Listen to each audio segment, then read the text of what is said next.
नमस्कार, आप देख रहे हैं मरुधर बुलेटिन और मैं हूं आपके साथ स्फूर्ति सिंह। कांग्रेस के पूर्व अध्यक्ष राहुल गांधी ने देश में कोविड-19 महामारी के मामलों में बढ़ोतरी को चिंताजनक करार देते हुए कहा है कि टीकाकरण की गति तेज करने की जरूरत है ताकि अगली लहर में महामारी के गंभीर प्रभावों से बचा जा सके।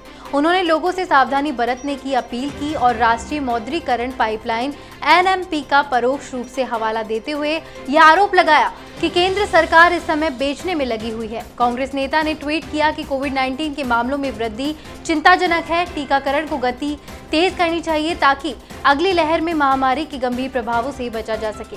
कृपया अपना ध्यान रखें क्योंकि भारत सरकार बेचने में व्यस्त है। गुजरात हाईकोर्ट ने पिछले हफ्ते राज्य में लव जिहाद एक्ट की महत्वपूर्ण धाराओं पर रोक लगा दी थी।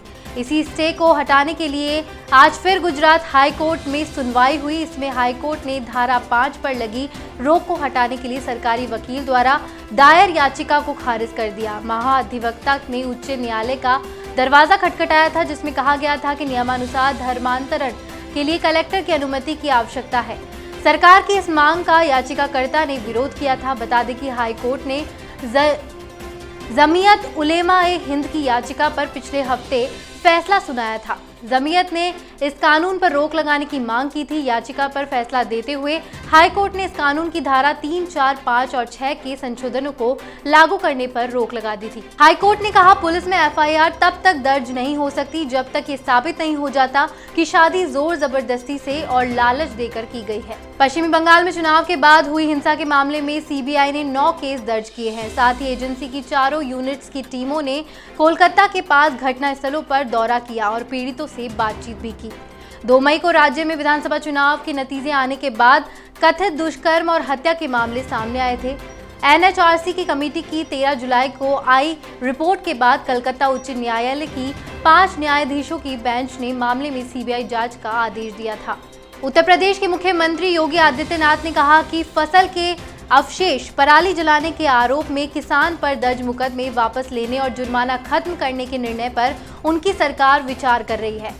राज्य सरकार के एक प्रवक्ता ने बृहस्पतिवार को बताया कि मुख्यमंत्री ने बुधवार को अपने सरकारी आवास पर किसानों के संवाद करते हुए कहा कि फसल अवशेष जलाने के कारण किसानों पर दर्ज मुकदमे वापस होंगे, साथ ही जुर्माना समाप्त करने पर निर्णय लिया जाएगा। गौरतलब है कि खेतों में कृषि अवशेष जलाने पर उत्तर प्रदेश में हजारों किसानों के खिलाफ मुकदमे दर्ज किए गए थे और उन पर जुर्माना भी लगाया गया था।